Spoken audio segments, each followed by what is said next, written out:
Okay, in this video we're going to talk about our 90-90 position just a little bit. Now, there's a lot of different exercises and tools that we can use from this position right here, but it's important that we get familiar with the 90-90 position, some of the different things we can do off of it for teaching the hips and making strong hips, groin, abductors, adductors. There's just a lot of benefit from getting the athletes into this position fairly often. So, the first thing you need to know is what is 90-90 position. Well, 90-90 refers to 90-degree angles, and I'm in a 90-degree angle in every joint in my lower body. So my ankle is a 90 degree, the edge of a square.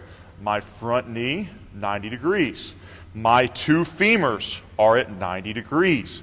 My opposite knee, shin and femur, 90 degrees, and back ankle, 90 degrees. So this is a good 90-degree box position. Now, a lot of guys are really going to struggle to get perfectly in this position, especially because we don't just want to get here. I can get here and lean back fairly easily. What I want to do is I want to get here, and I want to get vertical with my posture. Now, notice when I do that, I'm challenging external rotation of this hip and internal rotation of this hip. So this knee's coming off the ground, this hip's starting to cramp a little bit over here. You're not going to be perfect. I'm not perfect. I'm not great at this.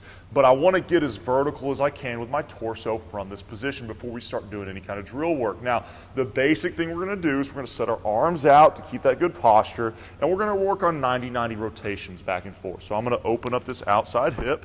Excuse me, I'm already cramping just a little bit, so open up this outside hip. I want to create as much distance between my knees as possible while I'm going through my rotation. So I'm going to pick this knee up, open, slide across, and now you notice we are in the opposite 90-90 position. Now take your time with these rotations. Some coaches do them fast, some do them really, really slow. There's benefit to both. When we do ours, I want to take 10 to 15 seconds rotating all the way back. I want to be in control at each position. And you're going to feel that hip flexor honestly try to start to cramp on you. That's okay. If you can't do that in a vertical position yet, you can kind of lean back like I talked about earlier, take away some of the posture component, and now it's going to be way easier to rotate back and forth. Notice as I'm going, I want distance between the knees. I don't want to be caved in. I want to create a ton of distance between those knees as I go through my rotations. Now, from this position, we can also do a couple more things. We can work on external rotation to the hip.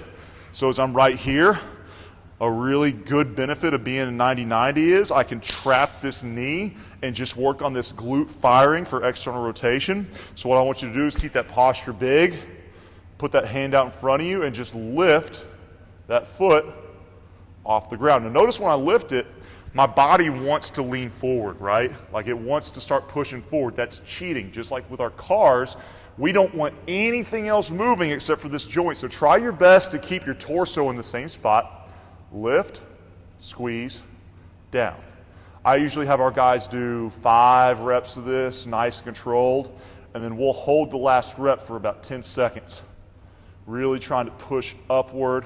It's not quite a pail or a rail, but it's kind of the same concept. Teach the muscle to fire in that new position. Another thing we can do from this position with external rotation is we can put our hand kind of out to the side, maintain a good posture position, and we can do lift offs. We can lift off the knee and the foot and teach that hip to lift and control. And we can even do some internal external rotation work right here, getting the hip to kind of find that end range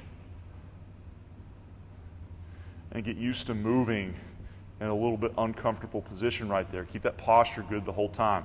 And with any of these drills, if an athlete is struggling to really do it at all, like it's just, they're cramping so bad they can't do it, you can always just lean away a little bit, brace the body with this outside foot, and you should be able to get them into that position. Other things we can do from here, we can do lift-offs and work into a flexion position, extension position right here. Right? We can go from our rotations. We can also go back into the other side and do some pails and rails, which I'll go through in a different video, both with the internally rotated knee and the internally rotated knee and the externally rotated knee. So there's a lot of different things we can do from this position, but it's really important we get down here at least a couple times a week and get the athlete used to using their hips and challenging their hip mobility so that they can become comfortable. And you'll find you squat better after you do this. You have more mobility through your sprinting mechanics after this. You'll find a lot of benefit just from getting this position every day and rotating through and doing a couple of different drills.